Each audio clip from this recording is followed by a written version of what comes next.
What's going on, guys? Welcome to Software Learning. So today in this video I'm going to be teaching you how to solve this problem, and this problem is whenever you're downloading a file and the IDM pop-up message like IDM cannot resume your downloading file. So how to fix this error and your downloading file will be continue on that time when this crashes. So let's jump into this video.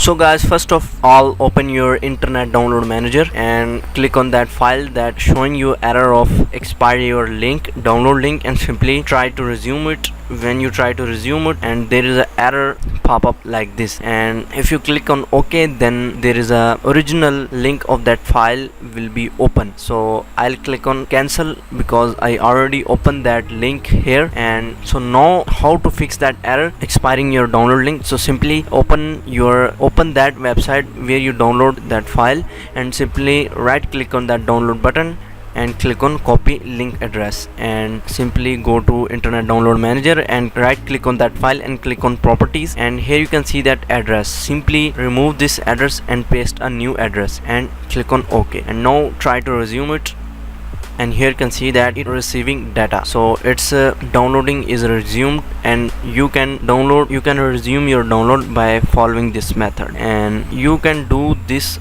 on any website where you downloading your file, and simply right click on that download button and copy that link address and paste on an IDM. I just show you and how it is work. So I hope you like this video. If you like this video, thumbs up and subscribe to my channel. Thanks for watching.